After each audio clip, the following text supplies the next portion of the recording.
નમસ્તે વિદ્યાર્થી મિત્રો, આજે આપણે ધોરણ 7 વિષય ગણિત ગાલા સ્વાધ્યાય પોથીમાં ભાગ 2 જોઈશું. એમ ઓલરેડી ભાગ 1 બનાવેલો છે, બરોબર. તો ભાગ 2માં આપણે પ્રશ્ન 2 કૌંસમાં આપેલા વિકલ્પોમાંથી સાચો વિકલ્પ પસંદ કરીને વિધાનોમાં ખાલી જગ્યા પૂરવાની છે, બરોબર. તો પહેલી ખાલી જગ્યા, એક વર્ગના 20% વિદ્યાર્થીઓ 12 હોય તો તે વર્ગમાં ખાલી જગ્યા વિદ્યાર્થીઓ એટલે કે ટોટલ વિદ્યાર્થીઓ કેટલા છે એવું પૂછેલું છે આપણને, બરોબર. તો અહીંયા વર્ગમાં વિદ્યાર્થીઓ કેટલા છે? 12. 20% બરાબર 12. તો આપણને ખબર છે ટોટલ ટકા કેટલા હોય, અહીંયા ટકા આપેલા છે આપણને, બરાબર. તો 20% વિદ્યાર્થીઓ બરાબર વિદ્યાર્થી અહીંયા લખી દઉં 12. તો આપણને ખબર છે કે ટોટલ ટકા એટલે કે 100% બરાબર વિદ્યાર્થી કેટલા? તો આપણે ચોકડી ગુણાકાર કરવાનો છે. તો 100 ગુણ્યા 12 અને છેદમાં કેટલા આવશે? 20. ઓકે, 20 પંચા 100 અને 12 પંચા 60. કેટલા વિદ્યાર્થી હશે? 60. ઓકે, તો આ ખાલી જગ્યા દાખલાની રીતમાં પણ પૂછાઈ શકે, બરાબર. તો ગણતા આપણને આવડવી જોઈએ. ચલો નેક્સ્ટ, વસ્તુની કિંમત ₹40 માંથી 50 થાય તો કિંમતમાં ખાલી જગ્યા ટકા વધારો થયો. હવે 40 માંથી 50 થઈ તો આપણને ખબર છે કે કેટલા રૂપિયા વધ્યા? 10 રૂપિયા વધ્યા. કેટલા રૂપિયા વધ્યા? 10 રૂપિયા. હવે આપણે ટકામાં વધારો શોધવાનો છે. ચલો બીજો દાખલો અહીંયા ગણીએ છીએ. તો ટૂંકમાં વધારો કેટલો? 10. મૂળ કિંમત કેટલી? 40 એ 10 રૂપિયા વધ્યા, બરાબર. તો હવે વધારો આપણે ટકામાં શોધવો છે, તો આગળ આપણે દાખલા આ પ્રકારના ગણ્યા જ છે, બરાબર. અપૂર્ણાંક સ્વરૂપ મળી ગયું તો એને ટકા શોધવા શું કરવાનું? ગુણ્યા 100. ઓકે, ચલો 0 ગયું, 25 ચોક 100, બરાબર. એટલે 25 એકા 25. તો આપણો જવાબ શું આવશે? 25. ઓકે, ચલો ત્રીજી ખાલી જગ્યા, એક વસ્તુની કિંમત 70 હતી અને તેમાં 20% વધારો થતાં નવી કિંમત ખાલી જગ્યા થાય. હવે 70ના 20% વધ્યા તો સૌથી પહેલાં 70ના 20% શોધી લઈએ, બરાબર. 70 હતી ને 20% વધારો થયો. આ દાખલો બે રીતે ગણાય. માની લો, ધારી લઈએ કે કોઈ કિંમત આપણી પાસે 100 હોય તો એનો વધારો 20% વધ્યા એટલે કે કેટલા થયા? 120. તો અહીંયા 70 હતી તો કેટલી થઈ? આવી રીતે પણ ગણી શકાય, અથવા 70ના 20% શોધીને પછી પ્લસ કરી દેવાના, બરાબર. ચલો તો બીજી રીતે ગણીએ, કાં તો આ રીતે ગણવું હોય તો શું કરવાનું? ક્રોસ ગુણાકાર કરી લેવાનો. બીજી રીત પણ બતાવી દઉં છું. 120 ગુણ્યા 70 અને છેદમાં શું આવશે? 100. 0 ગયું, 12 સત્તા 84, બરાબર. તો 84. ક્લિયર છે? ચલો નેક્સ્ટ, જો બીજી રીતે આપણે જોઈએ તો શું કરવાનું? ત્રીજો દાખલો, 70ના 20% સુધી લેવાના. ચલો 70ના 20% કેટલા? તો 70 ગુણ્યા 20 અને છેદમાં થાય 100. 0 ગયું એટલે 7 દુ 14. 14 રૂપિયા શું છે? વધારો છે. શું છે? વધારો એટલે કે 20% વધારો, બરાબર. તો હવે 70માં આપણે 14 ઉમેરી દઈએ તો આપણને કેટલા મળશે? 84. તો નવી કિંમત આપણને કેટલી મળે? 84. ઓકે, તો આ પ્રમાણે આપણે ગણી શકીએ છીએ, બરાબર.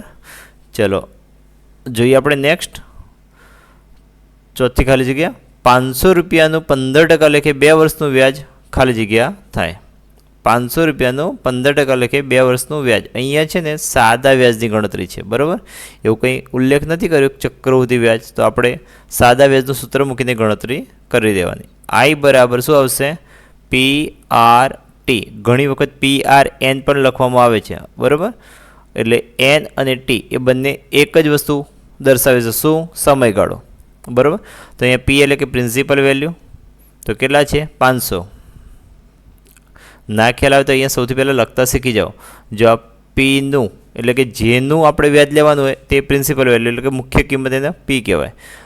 ટકાવાળી જે વસ્તુ દેખાય એને શું કહેવાય? રેટ, R કહેવાય. અને અહીંયા સમયગાળો 2 વર્ષ, આને શું કહીશું આપણે? N કાં તો T કહીશું, બરાબર. હવે વ્યાજ એટલે કે I શોધવાનો છે. તો આપણે કિંમત મૂકીએ 500 ગુણ્યા 15 ગુણ્યા 2 અને છેદમાં આવશે 100. 0 ગયું, 15 દુ 30 અને 30 પંચા, બરાબર, 150, બરાબર. તો શું જવાબ આવશે?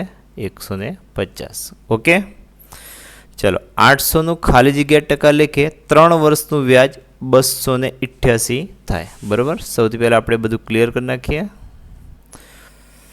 જોઈએ પાંચમો દાખલો. ₹800નું ખાલી જગ્યા ટકા લેખે 3 વર્ષનું વ્યાજ 288 થાય. બરાબર, તો અહીંયા 800 એ શું કહેવાય? પી કહેવાય. આર શોધવાના છે. આ 3 વર્ષ એ સમયગાળો એટલે કે ટી કહેવાય, અને 288 એ શું છે? વ્યાજ છે એટલે કે આઈ કહેવાય. ઓકે, તો સૂત્ર પ્રમાણે મૂકીને ગણતરી કરીએ. પાંચમો દાખલો. આઈ બરાબર પી આર ટી છેદમાં આવશે 100.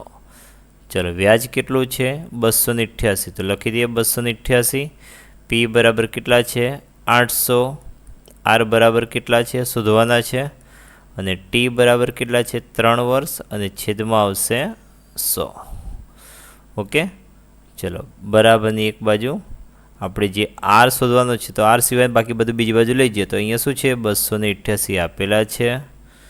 100 ક્યાં જાય? ગુણાકારમાં.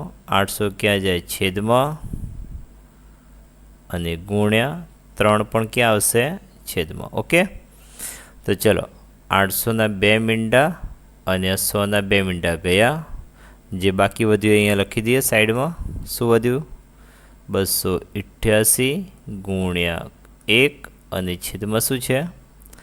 8 ગુણ્યા 3 બરાબર આર. ઓકે, તો આપણે આર શોધવો છે. તો સૌથી પહેલાં જે 288 છે એને 8 વડે ભાગો, અને જે જવાબ મળે એને 3 વડે ભાગીએ. તો અહીંયા ચાલો જોઈએ આપણે.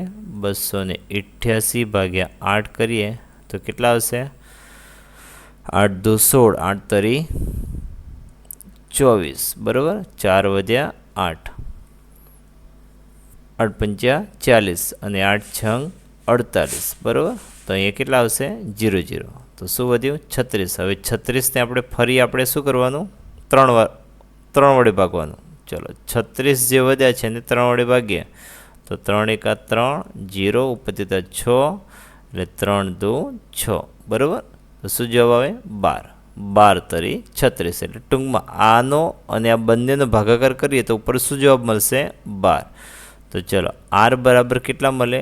12%. ઓકે, તો ચલો સાચો જવાબ શું આવશે? 12. ઓકે, ચલો એના પછી છઠ્ઠો દાખલો. 1000નું 15% લેખે ખાલી જગ્યા વર્ષનું વ્યાજ 300 થાય. તો અહીંયા પણ આપણને પી આપેલો છે, આર પણ આપેલો છે, અને અહીંયા આપણને ટી શોધવાનો છે, અને વ્યાજ પણ આપેલું છે. તો ગણતરી કરીએ. આઈ બરાબર પી આર ટી છેદમાં થાય 100. ચલો વ્યાજ કેટલું છે? 300. પી બરાબર કેટલા છે? 1000. આર બરાબર 15. ટી શોધવાનો છે.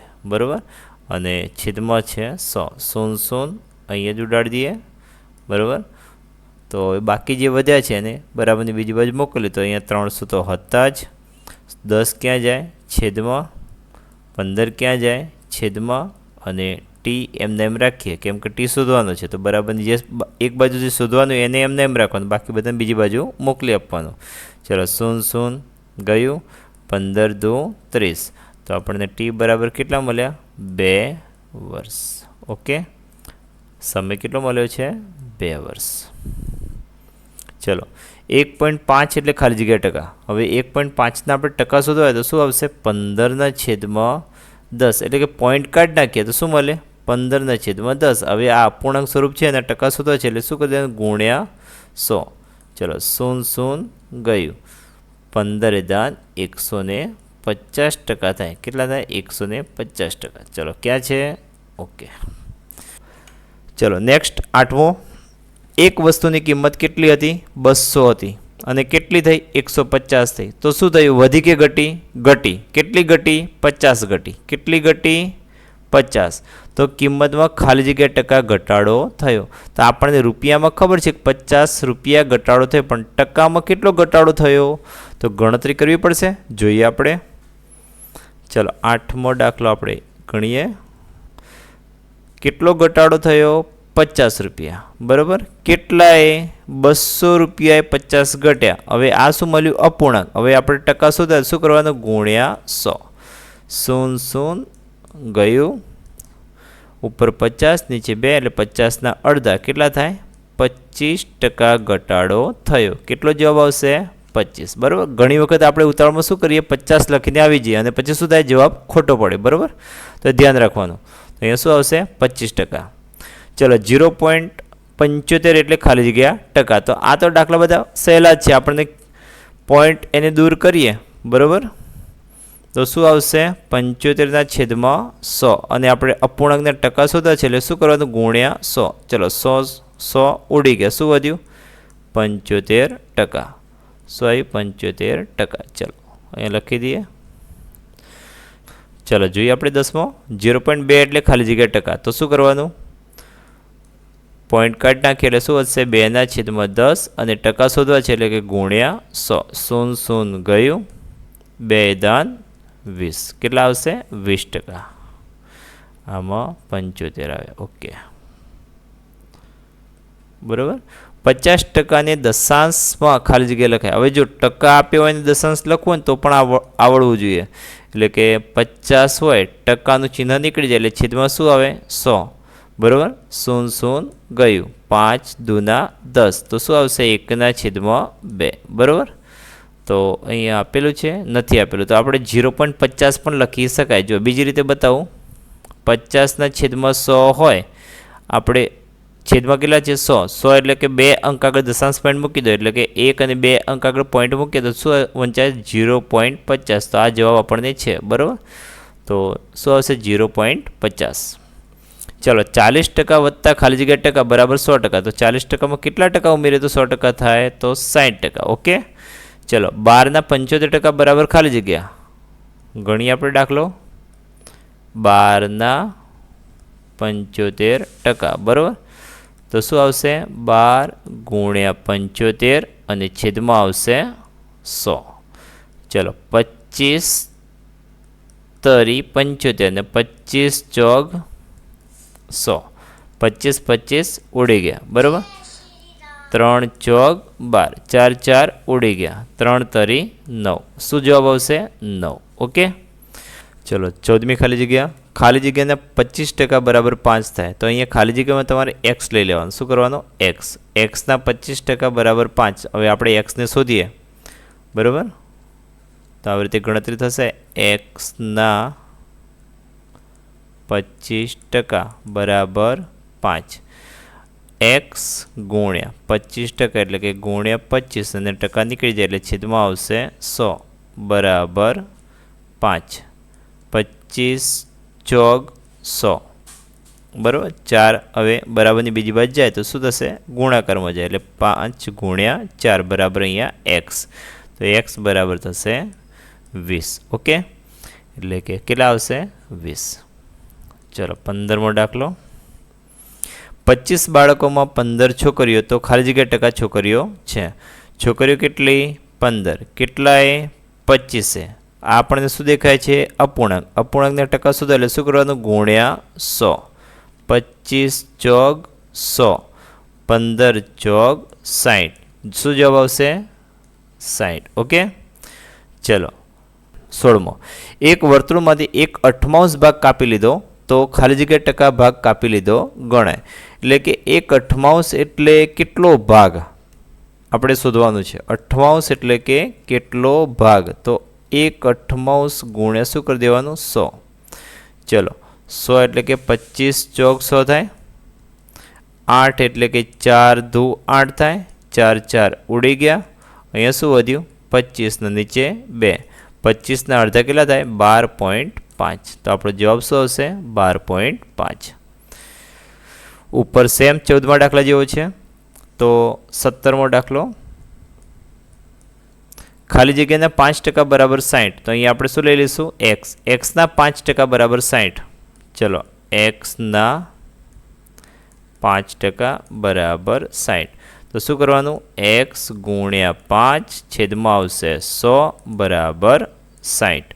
ચલો એક્સ શોધવાનો છે તો એક્સ એમને એમ રાખશું. બાકી બધાને બીજી બાજુ લઈ જઈએ તો 60 ગુણ્યા 100 અને છેદમાં આવશે 5. 20 પંચા 100. બરાબર. તો એક્સ બરાબર કેટલા? 6 દુ 12 અને પાછળ 2 મીંડા લગાવી દઈએ એટલે કે 1200 જવાબ આવે. કેટલો? 1200. ચાલો એના પછી નેક્સ્ટ 240ના 15% બરાબર ખાલી જગ્યા. તો 18મો દાખલો અહીંયા ગણી દઈએ આપણે. 240ના 15%. તો ચલો કેવી રીતે? 240 એમના એમ, 15% શોધવાના છે એટલે કે ગુણ્યા 15 અને ટકા નીકળી જાય એટલે છેદમાં 100. ચલો 0 ગયું, 5 તરી 15, 5 દુ 10. ચલો 5 5 ઉડી ગયા. 24 છે નીચે 2, 24ને આપણે 2 વડે ભાગીએ તો કેટલા થાય? 12 દુ 24 અને 12 તરી 36 જવાબ આવે. બરાબર, તો આપણો સાચો જવાબ શું આવશે? 36. ઓકે, ચલો નેક્સ્ટ પ્રશ્ન નંબર 3. તો આ પ્રશ્ન નંબર 3 છે આપણે નેક્સ્ટ વિડીયોમાં મળીશું. ત્યાં સુધી આવજો. ઓકે, બાય, જય શ્રી કૃષ્ણ.